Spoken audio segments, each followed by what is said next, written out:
En el Nuevo Testamento busque 2 Tesalonicenses capítulo 1.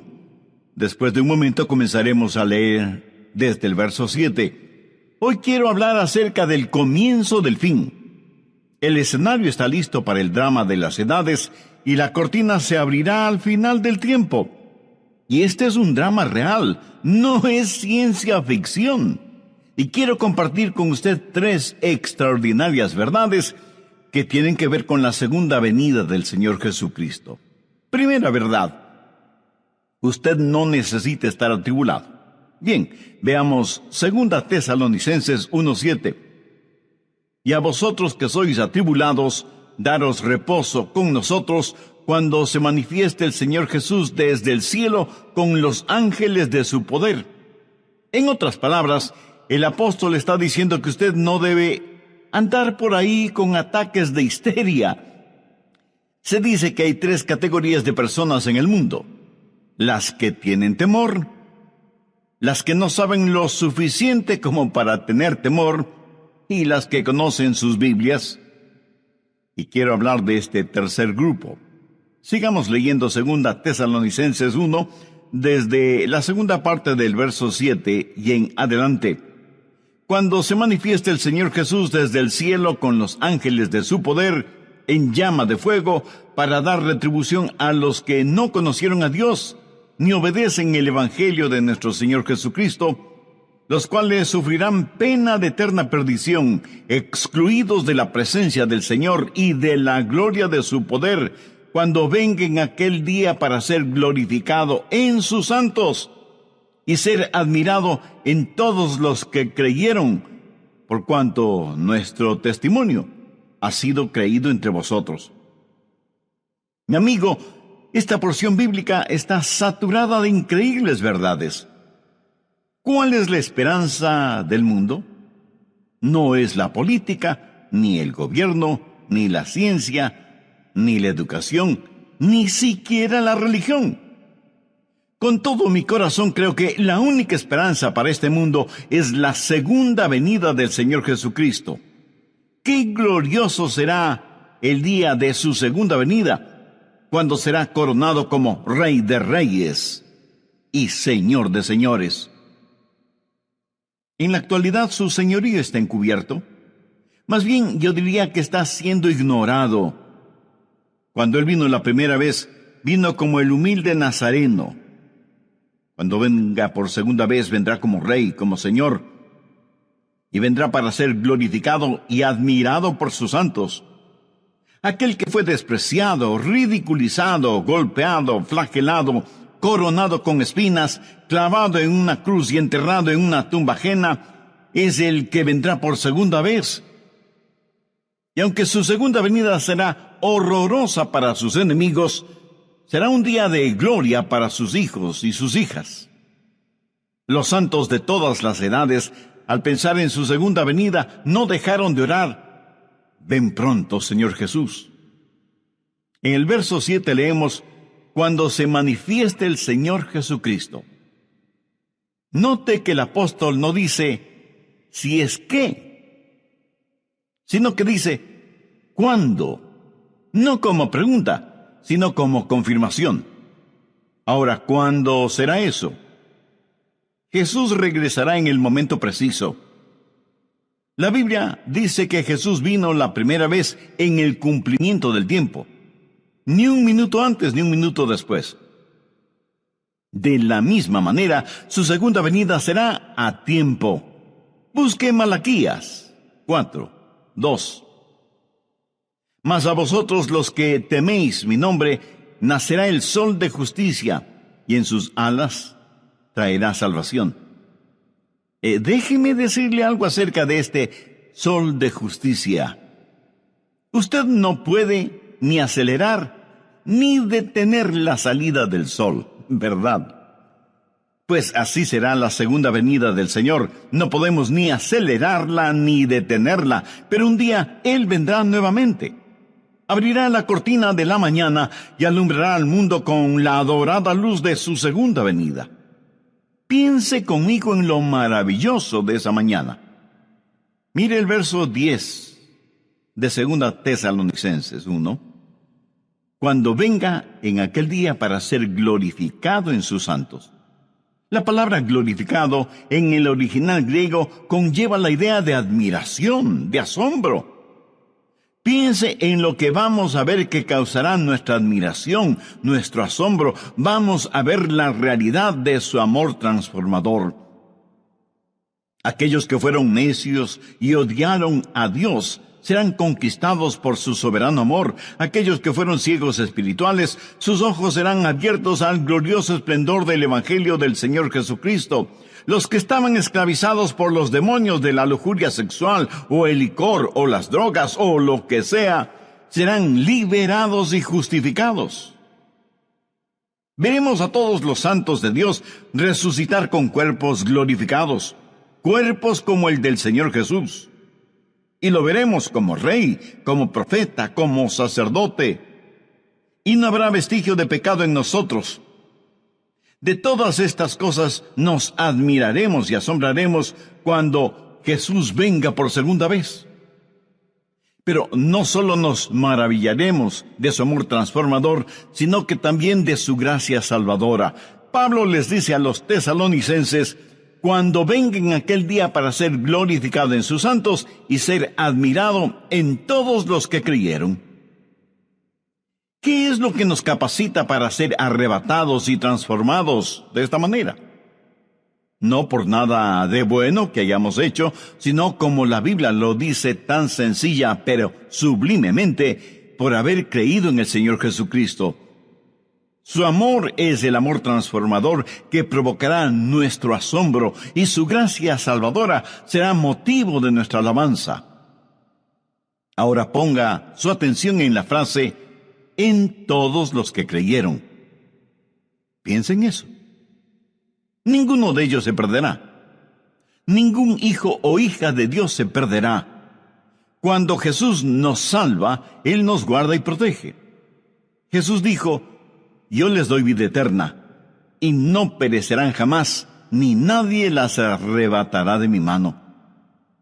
Y no debemos pensar solo en lo maravilloso de su venida, sino también en el testimonio de su venida. Pablo, al escribir a los hermanos en la iglesia de Tesalónica, les estaba dando su testimonio. Hermanos, aquel Jesús que vino, vendrá otra vez. Y ellos creyeron ese testimonio. Pero Pablo constantemente testificaba sobre la segunda venida del Señor. Ese era uno de los puntos fuertes de su predicación, y los hermanos recibieron el testimonio del apóstol. El apóstol les dijo: «Les hemos dado testimonio a ustedes que creen». ¿Sabe usted cuál será mi mayor gozo cuando esté en el cielo? El ver a personas a las cuales tuve el privilegio de presentarles al Señor Jesucristo. Yo no quiero ir al cielo sin haber hablado a nadie de Cristo. Eso sería una vida totalmente desperdiciada, ¿no le parece?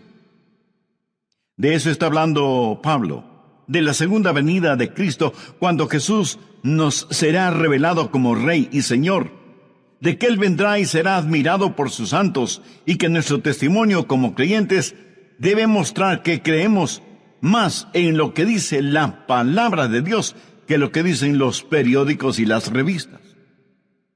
Pero Pablo dice algo más. No solo que usted necesita no atribularse, sino que la segunda verdad es la siguiente: usted no debe dejarse atrapar. No debe dejarse engañar. Busque 2 Tesalonicenses 2 desde el verso 1. Pero con respecto a la venida de nuestro Señor Jesucristo y nuestra reunión con Él, os rogamos, hermanos, que no os dejéis mover fácilmente de vuestro modo de pensar, ni os conturbéis ni por espíritu, ni por palabra, ni por carta como si fuera nuestra, en el sentido de que el día del Señor está cerca. Nadie os engañe en ninguna manera. Ahora, lo que sucedía en la iglesia de Tesalónica es que había una diabólica decepción. Alguien había escrito una carta falsa, firmada con el nombre del apóstol, diciendo que el rapto ya se había realizado y que ahora estaban viviendo en el día del Señor. Y el día del Señor significa tribulación. Y estos hermanos estaban sufriendo porque creían que el rapto ya había sucedido y que ellos habían sido dejados. Por eso el apóstol está desenmascarando esa diabólica mentira y les pide que no se dejen engañar. Hay cualquier cantidad de engañadores y charlatanes espirituales, cualquier cantidad de autoproclamados apóstoles, profetas y maestros que engañan a muchos en nuestros días. Y esa es la razón por la que estamos estudiando profecía bíblica. Pablo les dice a los hermanos: confiad en lo que os decimos. No se atribulen, no se dejen atrapar, no se dejen engañar, no se dejen engañar por nadie de ninguna manera. Y comienza a decir lo que va a suceder para que lo sepamos. ¿Y qué es lo que debemos esperar? Mire desde el verso 3. Nadie os engañe de ninguna manera, porque no vendrá sin que antes venga la apostasía y se manifieste el hombre de pecado, el hijo de perdición, el cual se opone y se levanta contra todo lo que se llama Dios o es objeto de culto, tanto que se sienta en el templo de Dios como Dios, haciéndose pasar por Dios. ¿No os acordáis que cuando yo estaba todavía con vosotros, os decía esto? Aquí Pablo comienza a hablar de la venida del anticristo, llamado también la bestia, el hombre de pecado, el malvado, el hijo de perdición, y el juicio de Dios viene sobre él.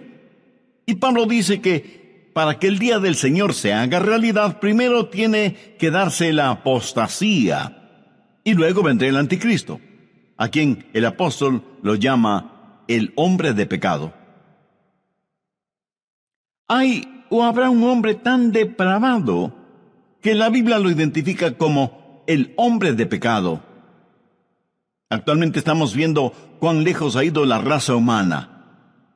Comenzó con el pecado del hombre y terminará con el hombre de pecado.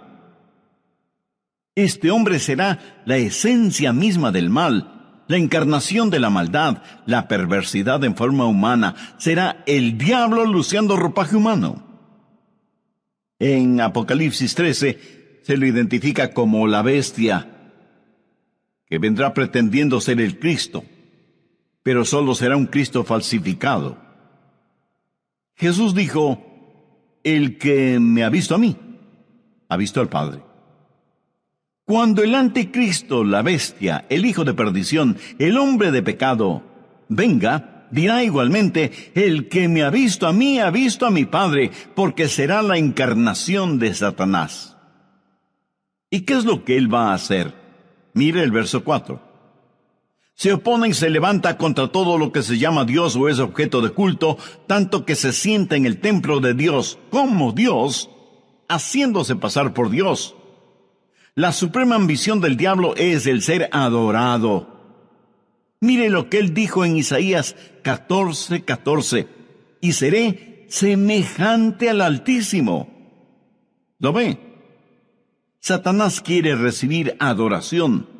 Por eso se opone a Dios y a todo lo que tiene que ver con Dios, y hasta llegará a sentarse en el templo como si fuera Dios. De paso, quiero decir que esto revela que el templo de Jerusalén será reconstruido. La Biblia enseña que vendrá un tiempo de apostasía, de desviarse completamente de la palabra de Dios, y que durante ese tiempo el hombre de pecado, la bestia, el anticristo, será revelado. Por eso Pablo dice en 2 Tesalonicenses 2:3, nadie os engañe en ninguna manera, porque no vendrá sin que antes venga la apostasía y se manifieste el hombre de pecado, el hijo de perdición. Aquí la palabra manifieste literalmente significa que va a ser expuesto, se va a quitar el velo o cortina que lo oculta. Ahora, si el rapto está cercano, eso quiere decir que el anticristo está ya vivo y presente en algún lugar de nuestro planeta Tierra, y está esperando el momento oportuno para darse a conocer, para quitarse el disfraz. El apóstol Pablo dice claramente que ya está en nuestro mundo el espíritu del anticristo. Anote 2 Tesalonicenses 2, los versos 6 y 7. Y ahora vosotros sabéis lo que lo detiene, a fin de que a su debido tiempo se manifieste. Porque ya está en acción el misterio de la iniquidad, solo que hay quien al presente lo detiene, hasta que él a su vez sea quitado de en medio. Aquí se habla del poder que restringe al diablo. Pablo dice que existe en el mundo un espíritu de iniquidad, y por eso es que la maldad es tan prevalente en nuestros días. Estuvo presente en la época de Pablo, tanto como lo está presente en nuestra época. Estamos enfrentando seres espirituales de maldad que están bien organizados, son inteligentes, invisibles, incansables. La Biblia los identifica como el misterio de iniquidad. Es una conspiración diabólica que se hará más fuerte en los últimos días, liderada por el anticristo. Sin embargo, la Biblia dice que esta conspiración está siendo detenida, restringida. Mire nuevamente el verso 7, porque ya está en acción el misterio de la iniquidad, solo que hay quien al presente lo detiene, hasta que él a su vez sea quitado de en medio. ¿Quién es el que restringe a Satanás? Verá, Satanás no puede hacer todo lo que hoy quiere hacer, pero que un día sí lo hará. Hay alguien que detiene a ese anticristo, a este superhombre de Satanás, para que no haga todo lo que quisiera hacer este mismo momento. ¿Quién tiene ese poder para restringir las actividades de Satanás? Es el Espíritu Santo, cuyo ministerio es el ayudar a los santos. Pero no solo eso, sino que también debe restringir a Satanás. Así que el ministerio del Espíritu Santo es doble: ayudar a los santos y restringir la obra del diablo.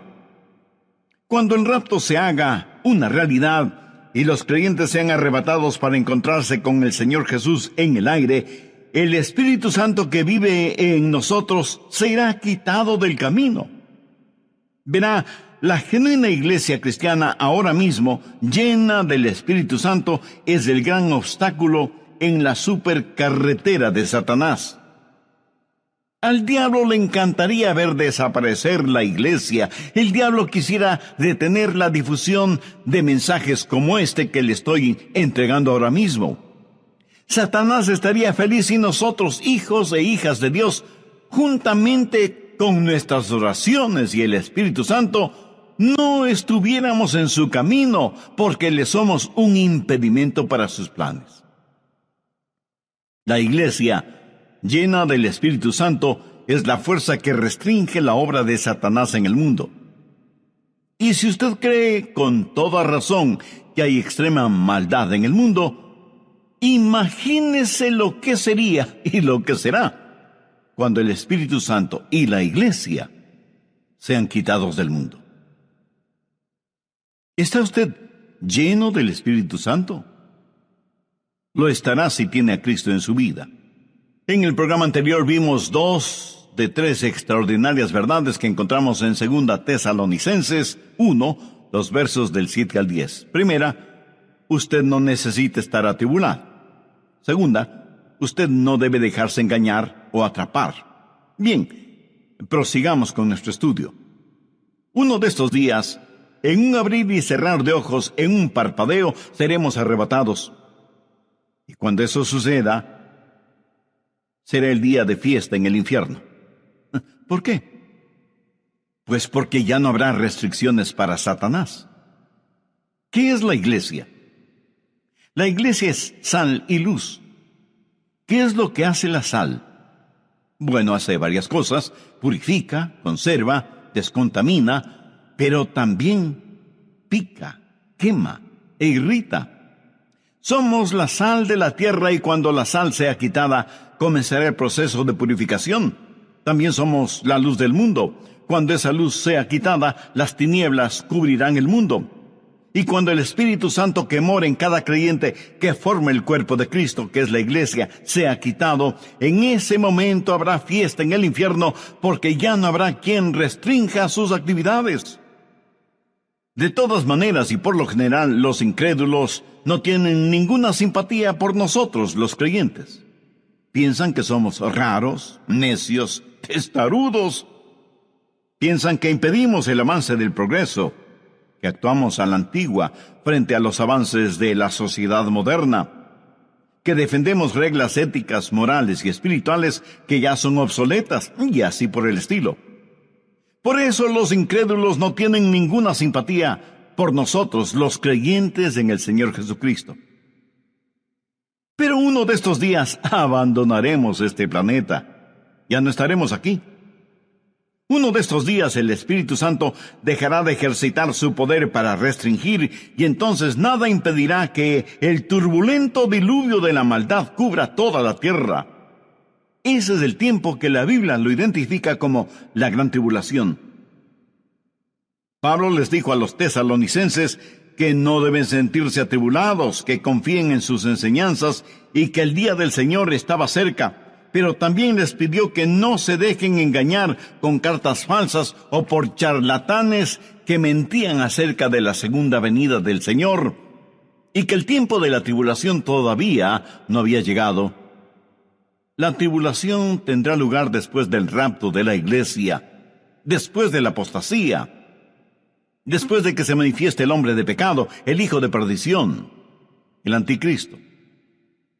Cuando usted entienda lo que el anticristo puede hacer, y lo hará, dará gracias a Dios por el ministerio del Espíritu Santo que restringe la actividad diabólica. El anticristo será el diablo encarnado. Ahora escúcheme atentamente. El anticristo será un gran genio intelectual. Su autoridad será sobrecogedora. Su odio hacia quienes no están con él será extraordinario. Sus técnicas manipuladoras serán incomparables. Los hombres estarán listos a dar la vida por él. Las mujeres se desmayarán a sus pies y los niños pronunciarán su nombre como si fuera una alabanza. Y se presentará como un gran líder mundial. Él será parte del plan maestro de Satanás, que convertirá a este mundo en un enorme campo de concentración en donde los seres humanos, todos los seres humanos, serán numerados. Este número, esta marca, será lo único que permitirá a hombres y mujeres el comprar o el vender. Él será el sumum de los Atilas, los Hitlers, los Stalins, los Idi Amins, los Saddam Husseins, que han existido y que existirán. Piense, la maldad de todos ellos en un solo hombre. Por eso la Biblia lo identifica como el hombre de pecado. Tendrá registrados a todos los seres humanos en una supercomputadora y bajo un régimen del cual no podrán escapar. Y mientras más las máquinas actúan como hombres y más los hombres actúan como máquinas, será evidente la gran tribulación. Habrá días de tortura y de terror, y quienes no hayan recibido al Señor Jesucristo como Salvador antes de la tribulación, creerán todas las mentiras del anticristo. Veamos 2 Tesalonicenses 2, los versos 11 y 12. Por esto Dios les envía un poder engañoso para que crean la mentira, a fin de que sean condenados todos los que no creyeron a la verdad, sino que se complacieron en la injusticia. Resumamos un poco lo estudiado hasta este momento. Primero, usted no necesita estar atribulado. Segundo, usted no debe dejarse atrapar o engañar. Tercero, usted no debe abatirse o desanimarse. Mire lo que dice el verso 8. Y entonces se manifestará aquel inicuo a quien el Señor matará con el espíritu de su boca y destruirá con el resplandor de su venida. Note que aquel inicuo específicamente se refiere a una persona, a un hombre, y es a este inicuo al que el Señor destruirá. Tal vez alguien me pregunte, pastor, ¿qué significa eso de el Señor matará con el espíritu de su boca? Bueno, gracias por la pertinencia de esa pregunta. Para contestarla, permítame a mí hacerle una pregunta. ¿Sabe usted cómo va a ser peleada la batalla de Armagedón?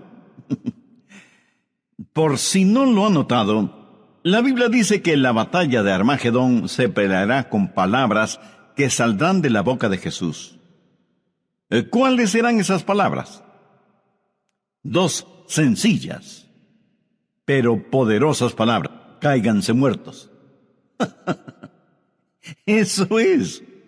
Jesús los consumirá con el espíritu de su boca y con el resplandor de su venida. Amigo, amiga, lo que estoy tratando de decir es que usted no necesita estar atribulado, usted no necesita estar atrapado o engañado, usted no necesita ser abatido o desanimado. ¿Por qué? Se lo digo con toda la unción y la emoción de mi alma, porque Jesús vendrá otra vez. Permítame repetirlo hasta que lo entienda muy bien. Jesús vendrá otra vez. También deseo que aprendas lo siguiente. Hay dos aspectos de la segunda venida de Cristo. Y cuando se habla de su segunda venida, literalmente se está hablando de su aparición física y corporal entre los hombres. No es primordialmente una determinada fecha, sino más bien una serie de eventos que sucederán cuando nuestro Señor Jesucristo venga nuevamente. ¿Cuáles son algunos de esos eventos?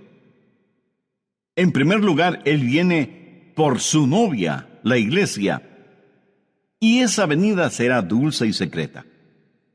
Mire lo que Pablo dice en 2 Tesalonicenses 2:1. Pero con respecto a la venida de nuestro Señor Jesucristo y nuestra reunión con Él, ¿cómo será su venida? Busque por favor 1 Tesalonicenses 4:16. Porque el Señor mismo, con voz de mando, con voz de arcángel y con trompeta de Dios, descenderá del cielo, y los muertos en Cristo resucitarán primero. Luego nosotros, los que vivimos, los que hayamos quedado, seremos arrebatados juntamente con ellos en las nubes para recibir en el aire, y así estaremos siempre con el Señor. Así que, primero, Cristo viene por su novia, la iglesia. En segundo lugar, Cristo viene con su novia, la iglesia. En el rapto, Él viene para arrebatarnos. Luego, después de la tribulación, Él regresa a la tierra con su novia, la iglesia, para reinar y gobernar. Primero Él viene como novio a buscar a su novia, pero luego regresa como rey soberano a gobernar por 1000 años en la tierra. Serán 1000 años gloriosos de un reino de justicia y de equidad. Y lo que va a suceder será lo siguiente. El Señor Jesucristo destruirá al anticristo. Jesús vendrá en toda su majestad. El anticristo tiene un número, el 666, la marca de la bestia, y querrá que todos los seres humanos la tengan. Usted sabe que el número perfecto es el 7, y en ese sentido, el 777 es el número de Jesús. Ahora, teniendo esto en cuenta, note cómo voy a leer 2 Tesalonicenses 2:8. Entonces se manifestará aquel inicuo, o sea, el 666, a quien el Señor, o sea, el 777, matará con el espíritu de su boca y destruirá con el resplandor de su venida. ¿No le parece eso extraordinario? Cuando Jesús vino la primera vez, vino para sufrir, padecer y morir por nosotros. Cuando Él venga la segunda vez, vendrá para reinar en poder. Cuando vino la primera vez, le pusieron una corona de espinas. Cuando venga por segunda vez, lucirá su brillante corona de gloria. Cuando vino la primera vez, vino para morir en lugar de los pecadores. Cuando venga por segunda vez, será para ejecutar el juicio sobre los pecadores no salvos, porque Jesús es tanto Salvador como juez. Él mismo dijo, el Padre a nadie juzga, sino que todo el juicio dio al Hijo. La primera vez que vino para buscar y salvar aquello que se había perdido. Cuando regrese, de acuerdo a lo que la Biblia dice, vendrá como llama de fuego para dar retribución a los que no conocieron a Dios ni obedecen el Evangelio de nuestro Señor Jesucristo. Cuando Jesús vino por primera vez, vino en forma absolutamente humilde. Y aun cuando entró triunfalmente en Jerusalén, lo hizo montado en un burro. Pero la próxima vez que venga, será en poder y gloria. La primera vez los hombres le rechazaron, pero la segunda vez se cumplirá lo que ya está escrito. Vivo yo, dice el Señor, que ante mí se doblará toda rodilla y toda lengua confesará a Dios. ¿Qué hemos aprendido de las Escrituras hoy? Espero que por lo menos 3 cosas. No necesitamos estar atribulados, ni atrapados, ni abatidos. Ahora escúcheme. Si yo no conociera la Biblia, si no supiera nada de profecía bíblica, si no entendiera quién es Jesús y cuál es el plan de Dios para nosotros, le puedo asegurar que sería el pesimista más grande del mundo. Este mundo es como una tragedia escrita por Shakespeare o Cervantes. Tragedias en las cuales uno solo es el espectador, porque nada puede hacer, y menos sin Cristo. Pero así es el mundo en que vivimos. Por eso digo que si no fuera por la realidad de Cristo, por la seguridad de su palabra, por el fiel cumplimiento de las profecías, si no fuera por esas cosas, yo sería el campeón de los pesimistas. Pero no. Escúcheme, soy un convencido optimista. Sé que el Cristo que vino la primera vez regresará. Busque Hechos 1:11. Este mismo Jesús que ha sido tomado de vosotros al cielo, así vendrá como le habéis visto ir al cielo. Ahora, ¿qué significa todo esto para nosotros? Significa que estamos en los gloriosos días, que son los del principio del fin. Y necesitamos dar el siguiente paso. Mis amigos, estos no son días para aletargarnos, o para retroceder, o para callarnos, hasta que el rapto llegue y seamos arrebatados. Debemos pelear nuestra batalla hasta el límite. Yo quiero dejar este mundo como un cristiano maduro. Quiero ser mañana un mejor cristiano de lo que soy hoy. Quiero amar al Señor Jesucristo cada día más y anhelo crecer en la gracia y el conocimiento de nuestro Salvador. ¿Y qué de usted? Quiero, como el apóstol Pablo, llegar al final de mi vida y poder decir: he peleado la buena batalla, he acabado la carrera, he guardado la fe.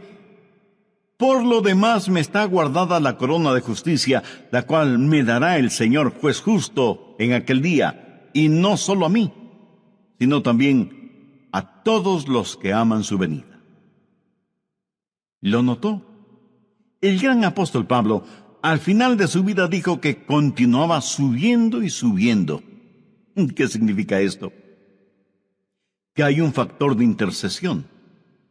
Si Jesús regresa, debemos estar orando por los nuestros que aún no conocen al Señor como Salvador. Debemos alcanzar a cuantos podamos y prepararles para el rapto. Debemos ganar almas para Cristo. Así que no tenemos solo un factor de intercesión, sino también el factor de ganar almas, de decirle a la gente acerca de Jesús. Debemos tener compasión por las almas que se pierden sin Jesucristo, así como también Él tuvo compasión por nosotros. Y hay además el factor preparación.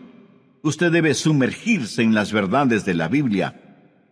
Este mundo es tan vil y corrompido, y usted necesita defender y enseñar a sus hijos, a sus nietos. Atesore las profecías bíblicas en su corazón y compártalas en su hogar con sus seres amados, y afuera con los vecinos, y en la oficina con sus amigos. Prepárelos para lo que vendrá sobre este asunto. Yo siento verdadera pena por aquellos que no quieren entender las cosas de Dios y que por lo tanto no tienen un fundamento, una roca sólida en la cual afirmarse durante estos tiempos peligrosos que vivimos. Y finalmente, tenemos el factor del consuelo. Gracias a Dios que podemos decir: ven pronto, Señor Jesús. Ahora, si a usted le molesta la realidad del regreso del Señor Jesucristo, eso quiere decir que usted ama las cosas que este mundo ofrece y consecuentemente no ama a Jesús. Porque si usted amara a Jesús, estaría más que anhelante de su segunda venida. ¿Por qué? Porque ese será un día extraordinario cuando Él venga con sonido de trompeta, y en un abrir y cerrar de ojos seremos arrebatados para encontrarnos con el Señor en el aire. Entonces cada uno de los redimidos podrá decir en forma personal lo que en forma tan convencida dijo el rey David: en cuanto a mí, veré su rostro en justicia, estaré satisfecho cuando despierte a su semejanza.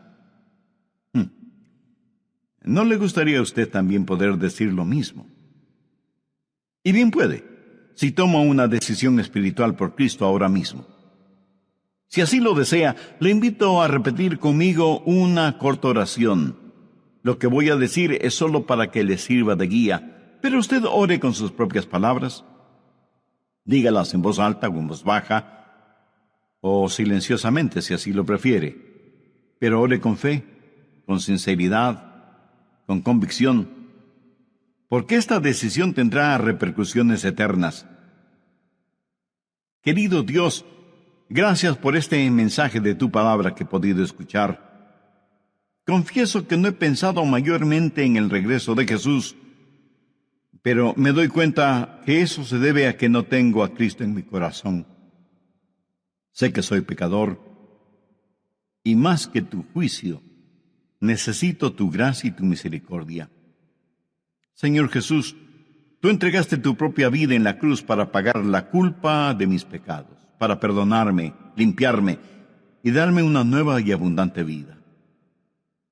Te invito a que vengas a morar en mi corazón y seas mi Salvador y mi Señor.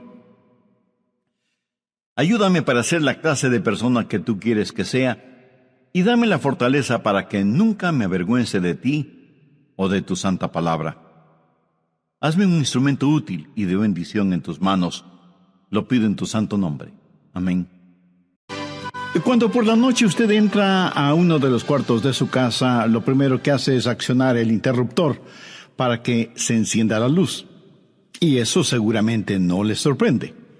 Ahora, si al accionar el interruptor nada sucede, usted no dice: ajá, como lo sospeché, esta electricidad es un fracaso. No, usted no dice eso. Lo más seguro es que usted decida averiguar qué sucede.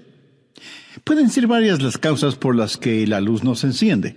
Tal vez el interruptor está roto, o a lo mejor el bombillo o algún fusible están quemados, y hasta pudiera ser que no haya pagado la cuenta de la luz. Usted no puede decir simplemente que la electricidad ha fallado, así que no debe sorprenderse cuando Dios contesta las oraciones. Deberá sorprenderse cuando no las contesta. Y nunca diga que la oración es una pérdida de tiempo. Usted puede decir: algo no está bien. ¿Por qué Dios no ha contestado mi oración? Bien, quiero compartir con usted 6 claves para la oración contestada. Y espero que las grabe en su corazón. Son sencillas, nada realmente nuevo, pero algo que necesitamos recordar en una forma más continua y metódica. Para que sus oraciones sean contestadas, primero, debe orar en el nombre de Jesús. Veamos Juan 14, los versos 13 y 14. Jesús dijo: y todo lo que pidiereis al Padre en mi nombre lo haré, para que el Padre sea glorificado en el Hijo. Dios quiere glorificar a su Hijo, el Señor Jesucristo, y esa es la razón por la que debemos orar en su nombre.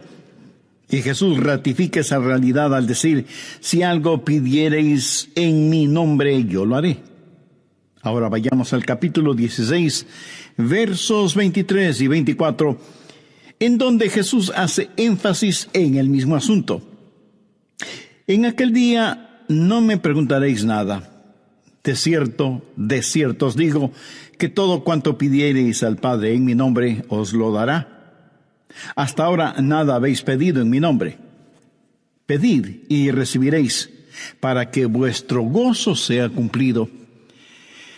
Muéstreme una persona cuyas oraciones le son contestadas, y de seguro que esa persona está llena de gozo.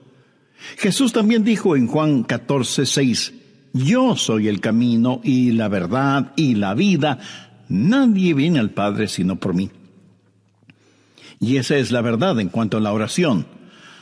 No hay forma de llegar a Dios el Padre sino únicamente por medio de su Hijo Jesucristo. Supongamos que usted se pierde buscando una dirección en un lugar que no conoce. Así que detiene a una persona en la calle para que le ayude, y esa persona le dice, vaya derecho 3 cuadras más, luego vire a la derecha, verá una casa blanca con una cerca de madera, entonces vire a la izquierda, y esa es una calle sin salida.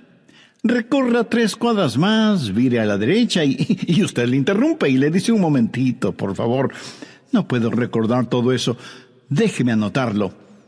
Y la persona que le está dando las direcciones le dice, ¿sabe qué? Yo estoy yendo en la misma dirección, permítame guiarle, usted únicamente sígame. Esa persona no solo le señala el camino, sino que, por así decirlo, se vuelve el camino. Jesús no indica el camino, Jesús es el camino hacia el Padre, y cuando usted ora en el nombre de Jesús, Él le lleva a la presencia del Padre.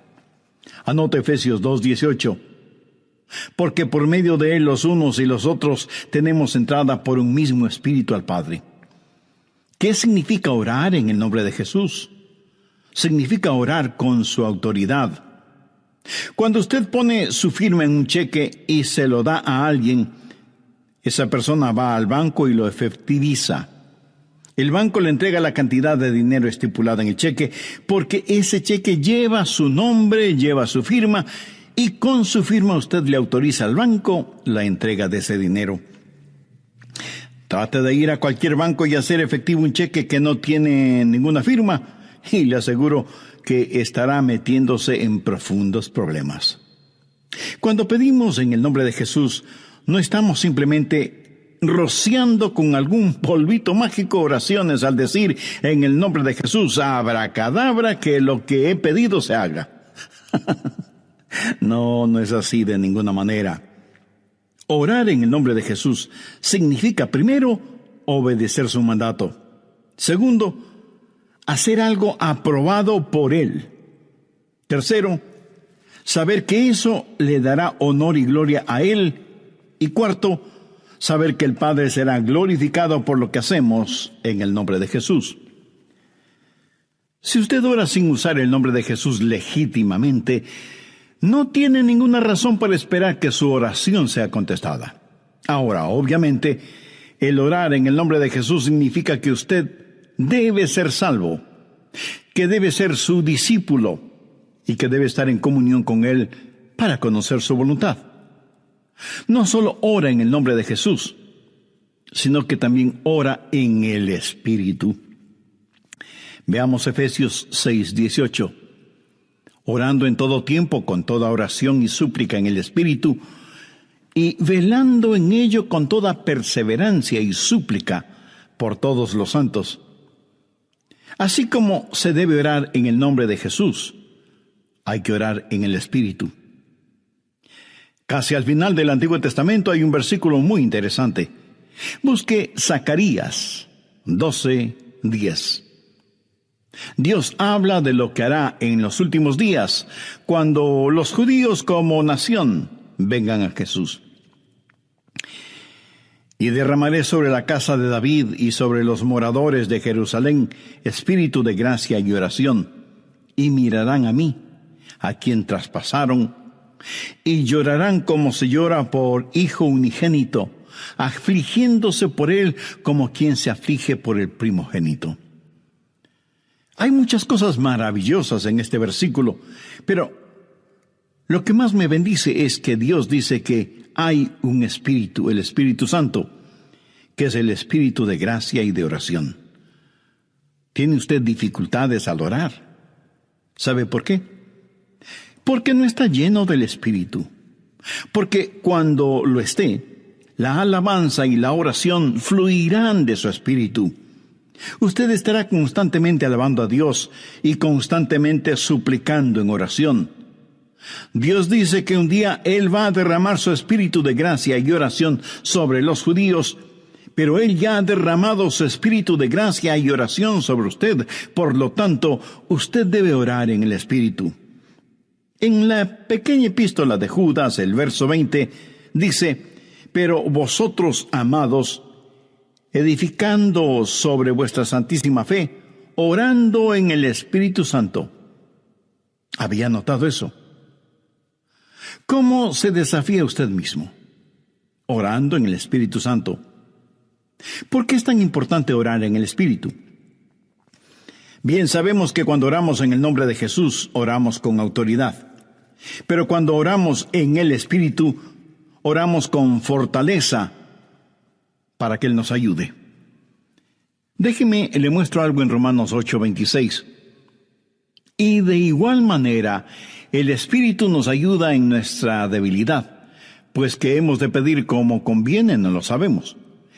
Pero el Espíritu mismo intercede por nosotros con gemidos indecibles. Mi amigo, esto significa que cuando usted ora, no lo puede hacer sin el Espíritu, y Él no lo hará sin usted. Es el Espíritu el que ora. Y Él hace por usted lo que usted no puede hacer por usted mismo. El Santo Espíritu de Dios inspira, guía, pone energía y sostiene nuestras oraciones. Nuestro espíritu humano es débil, y aunque el espíritu esté dispuesto, nuestra carne es débil. Por lo tanto, el Espíritu Santo nos ayuda en nuestra debilidad. No hay ninguno de nosotros que alguna vez no haya dicho: fallé en mi vida de oración. Ojalá pudiera orar más. ¿Por qué no puedo hacerlo? Le diré por qué no oramos más. Francamente, porque somos débiles.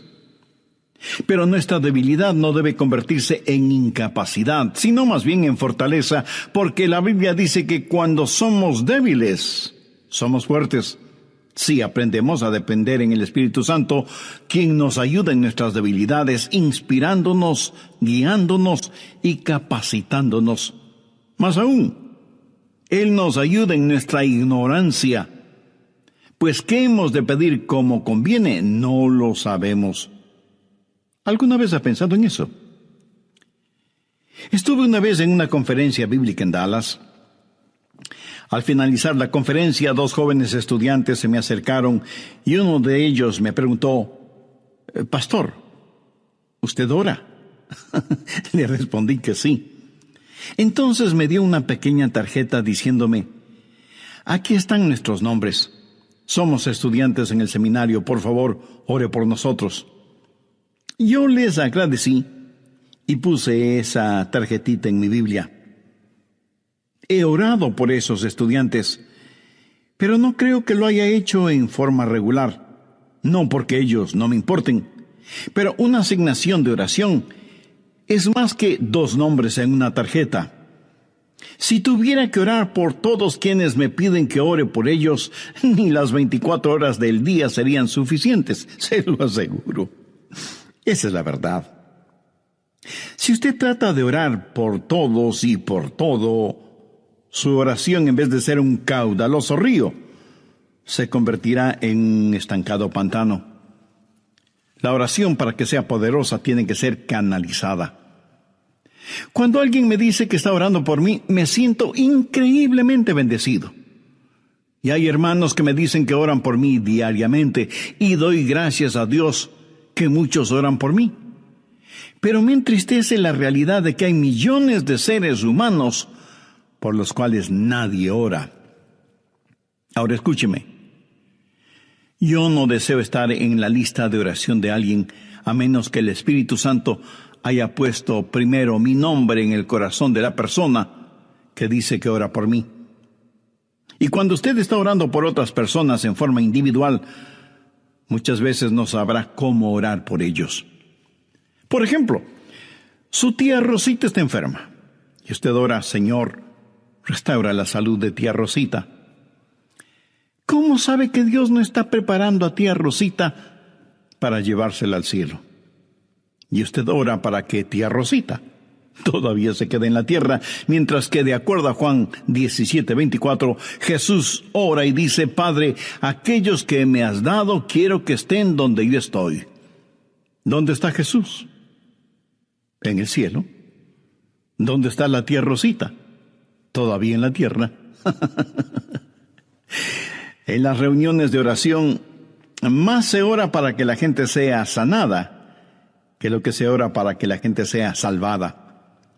Parece que estamos más interesados en mantener a los salvos fuera del cielo que a los perdidos fuera del infierno. No sabemos orar como debemos orar. Cuando Saulo perseguía a los seguidores de Cristo, antes de que fuera el apóstol Pablo, me pregunto, ¿qué oraba la iglesia en relación con Saulo? Si yo hubiera vivido en esa época, seguro que hubiera orado: Señor, mira cómo este Saulo nos persigue. Elimínalo, evapóralo, Señor, haz algo con él. Y ciertamente, Dios hizo algo con él, pero no precisamente como se lo pedimos. Dios lo transformó en el poderoso apóstol Pablo. A veces no sabemos ni lo que pedimos. Por eso el Espíritu Santo, que intercede por nosotros, dice: Señor, esto es lo que Adrián está pidiendo, pero esto es lo que en realidad necesita. El Santo Espíritu de Dios nos ayuda en nuestras debilidades cuando nosotros no sabemos cómo orar, por qué orar, o cuando no tenemos la fortaleza, ni la energía, ni el deseo de orar. E intercede con nosotros, como la Biblia lo dice en Romanos 6:26, pero el Espíritu mismo intercede por nosotros con gemidos indecibles. Ni usted ni yo, nadie puede orar como el Espíritu Santo puede hacerlo. Y la expresión gemidos indecibles era utilizada para describir los dolores de una mujer dando a luz. Eso, mi amigo, es orar en el Espíritu. Intercede por nosotros con gemidos indecibles, porque muchas veces nosotros no sabemos qué pedir. Algunos años atrás, yo viví la experiencia de un profundo dolor emocional y espiritual a tal grado que no podía ni siquiera articular una sencilla oración. Lo único que podía hacer era quejarme. Pero el Santo Espíritu de Dios escuchó mi oración y Él llevó mi dolor, mi súplica, hasta el trono de la gracia y la misericordia de Dios. Entonces usted ora primero en el nombre de Jesús, segundo en el Espíritu Santo. Para orar en el nombre de Jesús, usted tiene que ser salvo. Y para orar en el Espíritu, usted tiene que ser lleno del Espíritu Santo de Dios. Tercero, usted debe orar en obediencia a Dios. Es una malvada necedad el esperar que Dios escuche sus oraciones cuando usted no está viviendo en obediencia a Él. Lo triste es que hay personas que tienen la idea de que Dios les bendecirá aún en su desobediencia. Razone esto un instante. Si usted está viviendo una vida de desobediencia y aún así Dios contesta sus oraciones, ¿qué es lo que Dios está haciendo? Está animando y recompensando su pecado. Pero escúcheme, Dios le ama demasiado como para hacer eso. Veamos el Salmo 66. Quiero mostrarle algo. Salmo 66, verso 18. Este es un versículo que debería estar subrayado en su Biblia. Si en mi corazón hubiese yo mirado la iniquidad, el Señor no me habría escuchado. Ahí lo tiene, en blanco y negro y bien impreso. Y usted no tiene que ser un científico aeroespacial para entender eso, ¿verdad? Muchos hablan de las grandes promesas en la oración. Bien, esta es una promesa. Si en mi corazón hubiese yo mirado la iniquidad, el Señor no me habría escuchado. Ahora, note que no dice, si hubiera pecado, Dios no me escucharía. Dios no le escuchará a usted. Dios no me escuchará a mí. Dios no escuchará a nadie que tenga iniquidad en su corazón. Iniquidad significa el hacer trato con el pecado, sentirse en paz haciendo el pecado. Y si yo tengo cualquier iniquidad en mi corazón, Dios no me escuchará.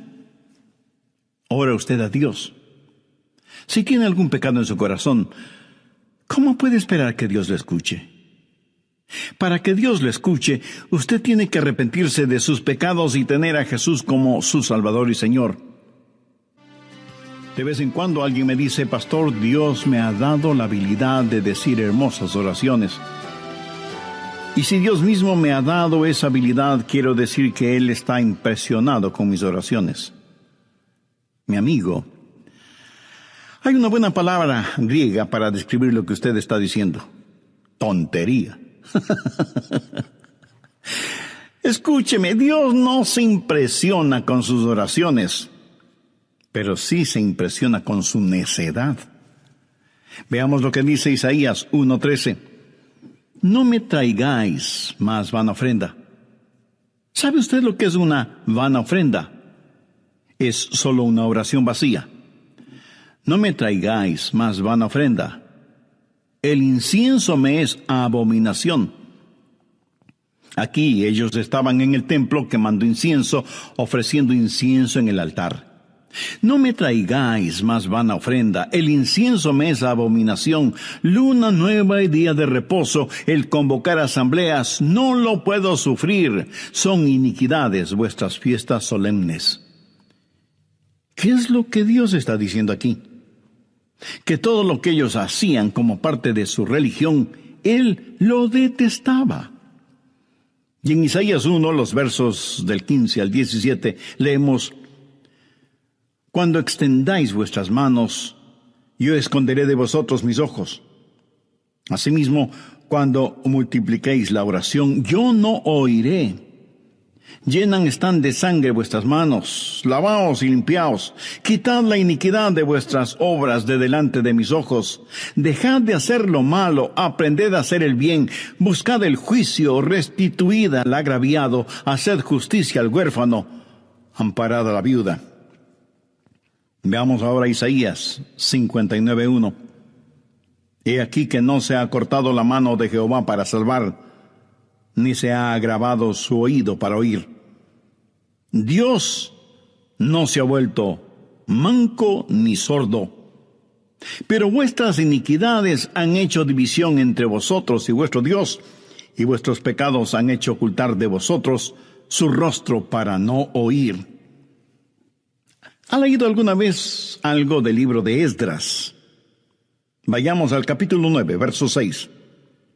Esdras está orando y dice, Dios mío, confuso y avergonzado estoy para levantar, oh Dios mío, mi rostro a ti, porque nuestras iniquidades se han multiplicado sobre nuestra cabeza y nuestros delitos han crecido hasta el cielo. Mi amigo, debemos orar en obediencia. Para resumir un poco todo esto, vamos a la primera epístola de Juan.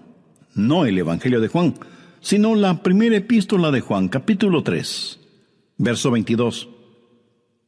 Y cualquier cosa que pidiéramos, la recibiremos de Él, porque guardamos sus mandamientos y hacemos las cosas que son agradables delante de Él.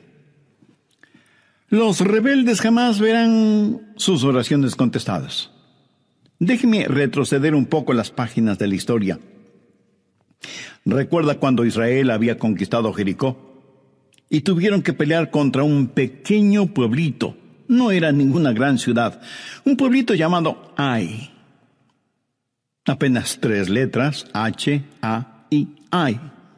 Y sin embargo, los israelitas tuvieron que huir, como se dice vulgarmente, con el rabo entre las piernas, ignominiosamente derrotados. Y Josué tiene que ir y postrarse delante de Dios y preguntarle cómo pudo permitir que tal cosa sucediera. Mire lo que le contestó Dios en Josué 7, los versos 10 y 11. Y Jehová dijo a Josué: levántate. ¿Por qué te postras así sobre tu rostro? Israel ha pecado. ¿Qué está diciendo? Josué, hijo mío, ¿por qué me estás orando? No puedes utilizar tus oraciones como una cortina de humo para ocultar el pecado que hay en medio del pueblo. Enfrenta y elimina ese pecado, y entonces oiré tus oraciones. Cuarto, usted debe orar en la voluntad de Dios. No solo conocer a Jesús, no solo ser lleno del Espíritu, no solo obedecer los mandamientos, pero aún habiendo hecho todo esto, todo lo que usted desea no es necesariamente la voluntad de Dios para usted. Anote 1 de Juan 5, versos 14-15. Y esta es la confianza que tenemos en Él, que si pedimos alguna cosa conforme a su voluntad, Él nos oye. Y si sabemos que Él nos oye en cualquier cosa que pidamos, sabemos que tenemos las peticiones que le hayamos hecho. Orar en la voluntad de Dios. Y usted no encuentra la voluntad de Dios simplemente por adivinación. Pastor, ¿cómo voy a conocer la voluntad de Dios?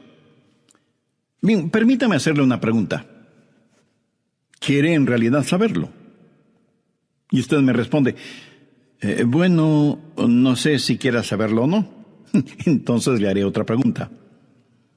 ¿Quiere hacer la voluntad de Dios? Y usted me responde, sí, claro que sí. ¿La quiere hacer realmente? Quiero decir, si Dios le dijera este mismo momento, hay algo que deseo que hagas, lo haría. ¿Sabe usted cuál sería la primera pregunta debido a nuestra naturaleza humana? ¿Qué es, Señor? Esa no debería ser la primera pregunta o la primera respuesta. Usted no puede contestar una pregunta con otra pregunta. Usted debe contestar esa pregunta con una afirmación.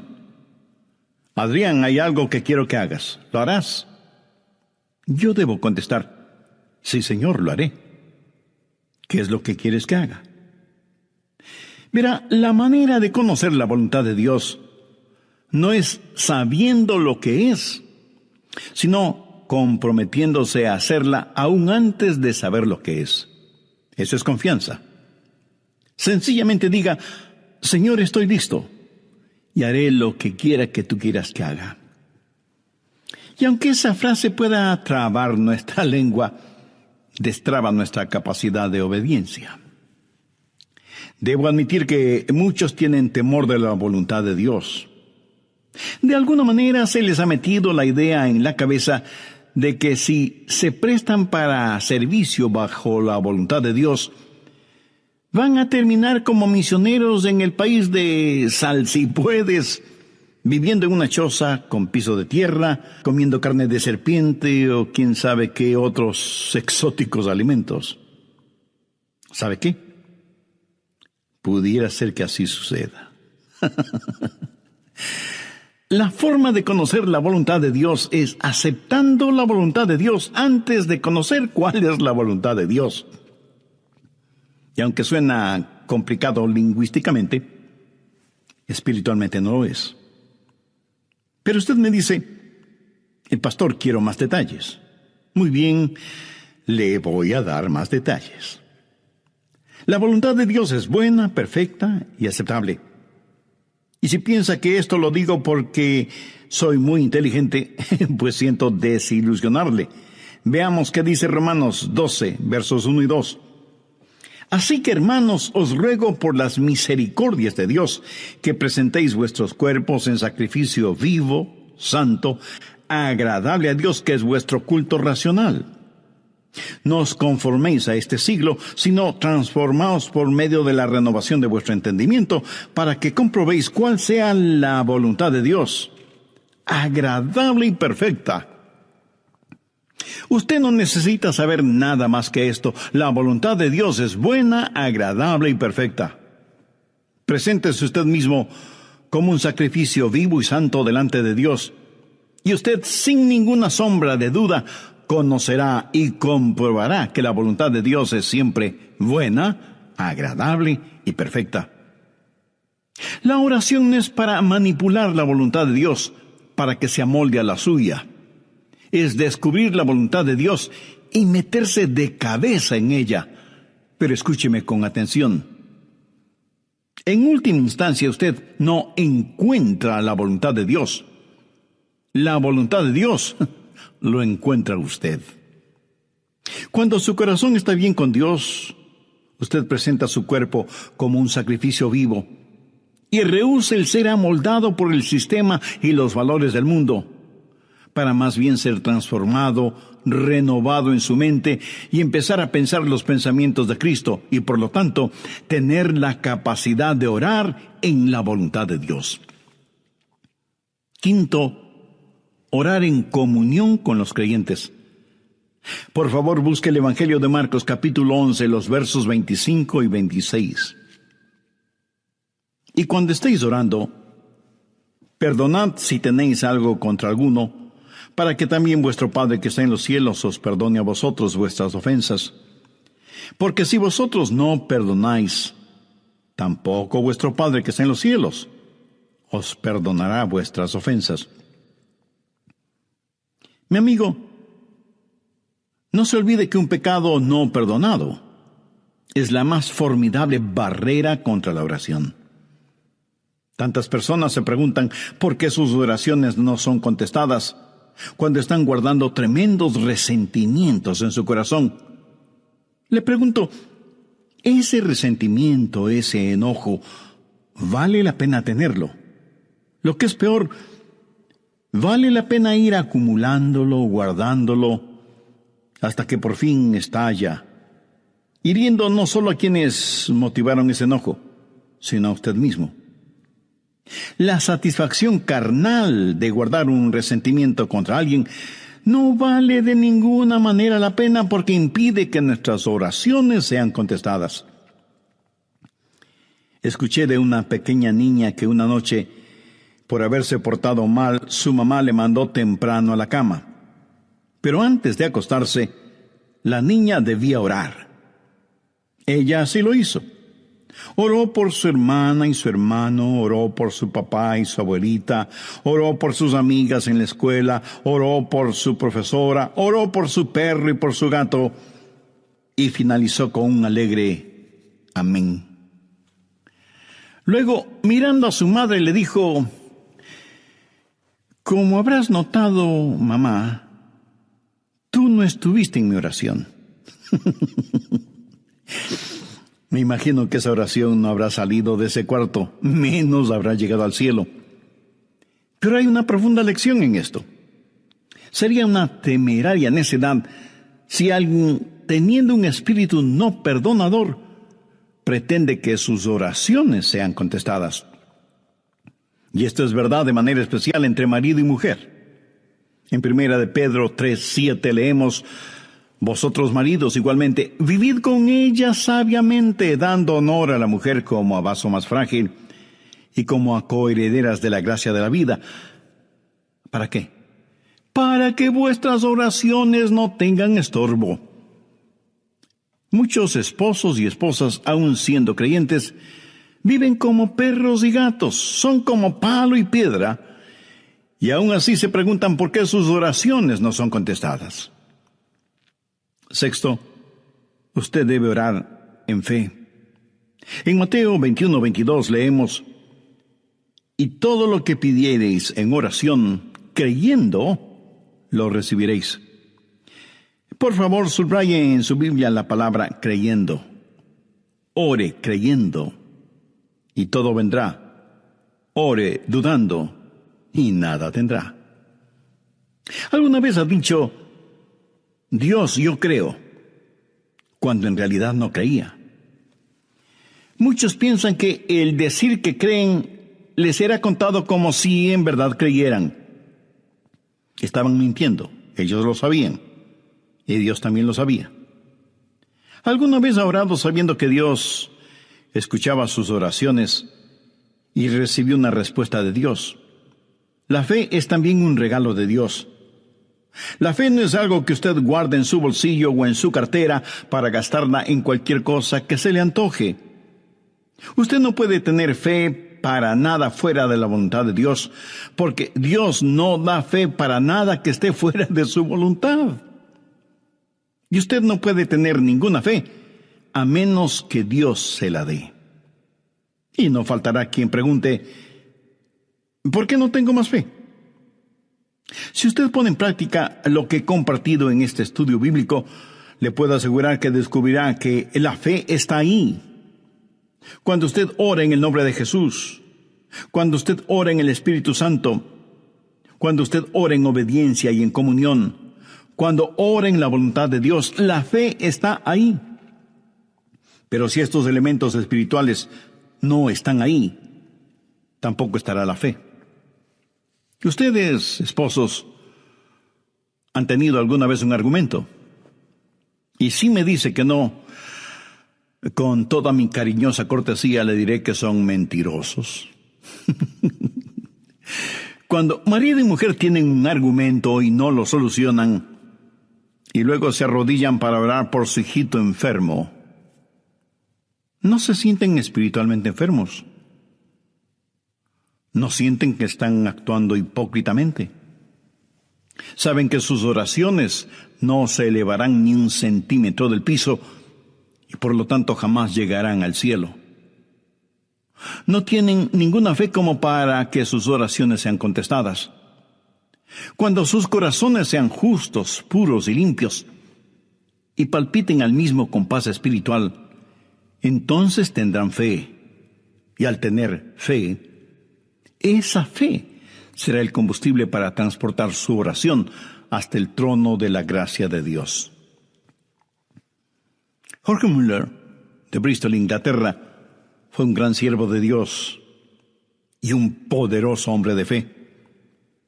Él tenía un diario personal en el cual anotaba todas las instancias de oraciones contestadas y llegó a registrar 25,000 oraciones contestadas, algunas de ellas increíblemente milagrosas, imposibles de explicarlas, aparte de la intervención de Dios.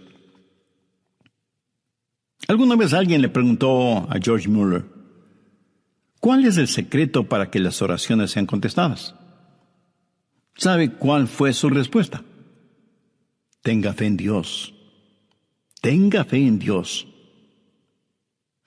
Ahora, yo no creo que él dijo tenga fe en Dios, sino que dijo tenga fe en Dios.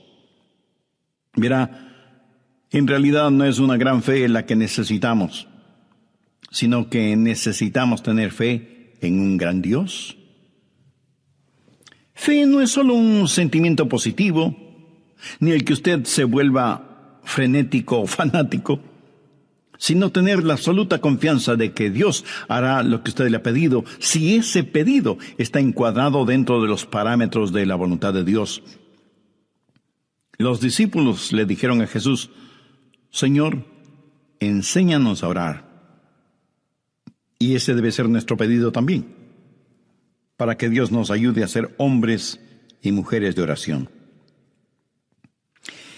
Hay algo en nosotros que se resiste a orar. Preferimos ocuparnos en cualquier otra cosa en vez de orar. Y eso se debe a nuestra naturaleza carnal y pecaminosa. Por eso necesitamos la ayuda de Dios para que amemos de tal manera a Jesús y seamos llenos de su Espíritu Santo para que la oración fluya de nosotros en forma constante y que oremos siempre en el nombre del Señor Jesucristo. ¿Ha notado con qué facilidad podemos pasar horas haciendo deportes o realizando nuestros pasatiempos favoritos o simplemente mirando programas en la televisión? Pero ¿qué trabajo nos cuesta invertir unos minutos en la oración? La oración eficaz, mi estimado amigo, debe ser un acto intencional de nuestra voluntad. No debemos acercarnos al trono de la gracia en forma casual, sino en forma totalmente intencional. Seguramente entre